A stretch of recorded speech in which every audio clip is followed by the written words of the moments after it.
ರೈತ ಬಾಂಧವರಿಗೆ ನಾನು ನಮಸ್ಕರಿಸುತ್ತಾ ಹಾಗೆ ಈ ಹೋರಾಟದಲ್ಲಿ ಪ್ರಗತಿಪರ ಒಕ್ಕೂಟದ ಸಂಘಟನೆಯವರಿಗೆ ಹಾಗೂ ಅಧ್ಯಕ್ಷರಿಗೆ ನಮಸ್ಕರಿಸುತ್ತಾ ಇವತ್ತಿನ ಹೋರಾಟ ನಾವು ಯಾಕೆ ಅಂದುಕೊಂಡಿದ್ದೇವೆ ಅಂತ ತಮ್ಗೆಲ್ರಿಗೂ ಈಗಾಗಲೇ ಗೊತ್ತಿದೆ.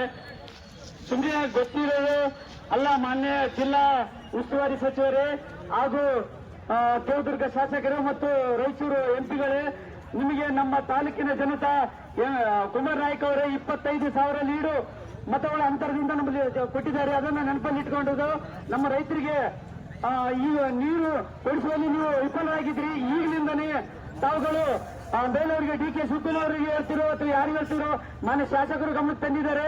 ಈಗ ಅವರಲ್ಲಿ ಕೂಡ ನಾನು ಮನವಿ ಮಾಡ್ಕೊಳ್ತಿದ್ದೀನಿ. ಮತ್ತೊಮ್ಮೆ ನಮ್ಮ ರೈತರ ಕಷ್ಟ ನಮಗೆ ನೋಡಕ್ಕಾಗ್ತಿಲ್ಲ. ನಮಗೆ ಮುಂಜಾನಿಂದ ನಮಗೆ ಗೊತ್ತು, ಇಲ್ಲಿ ಹೋರಾಟ ಮಾಡಿದಂತ ವ್ಯಕ್ತಿಗಳಿಗೆ ರೈತ ಪರ ಒಕ್ಕೂಟಕ್ಕೆ ನಾನು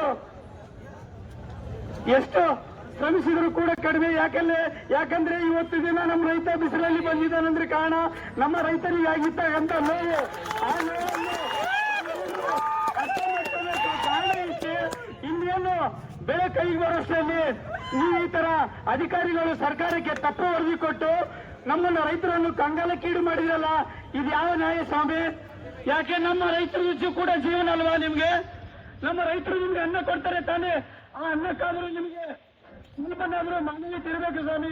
ಹಾಗಾಗಿ ನಾನು ಈ ಮಾತು ನನ್ನ ಮನಸ್ಸಿಂದ ಹೇಳ್ತಿದ್ದೀನಿ. ಯಾರು ಬೇಕಾದ್ರೆ ಇಲ್ಲಪ್ಪ ತಿಳ್ಕೊಳ್ರಿ, ಏನಾದ್ರು ತಿಳ್ಕೊಳ್ರಿ. ನನ್ನ ಶ್ರಮಿಸಿದ ಜೀವನಕ್ಕೆ ನಾನು ಒಂದು ನಿರ್ಧಾರಕ್ಕೆ ಬಂದಿದ್ದೇನೆ. ನಮ್ಗೆ ಒಂದು ಮಾತನ್ನು ಕೊಡಬೇಕು. ನನ್ನ ಪ್ರಾಣ ಒಂದು ಬರಂಗಿಲ್ಲ. ಈ ಹೋರಾಟವನ್ನು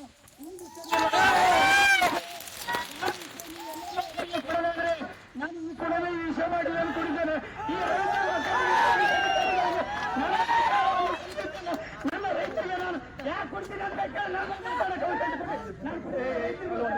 ಕಡೆ ನಮ್ಮ ರೈತರು ಹೇಳ್ತೀನಿ. ಗುಡಿ ಎಲ್ಲ ಕೊಡಿ ನೋಡ್ರಿ, ಅಲ್ಲ ಗುಡಿಯಲ್ಲ ಮಾತಾಡ್ತೀರಿ. ದಯವಿಟ್ಟು ನಾವು ರೈತ ಮುಖಂಡರು ರೈತರಿಗೆ ಧೈರ್ಯ ಕೊಡ್ಬೇಕು.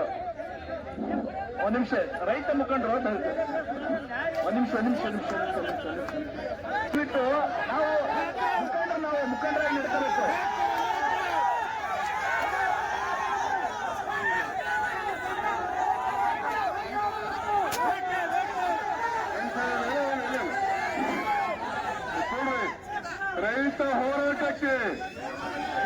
ರೈತ ಹೋರಾಟಕ್ಕೆ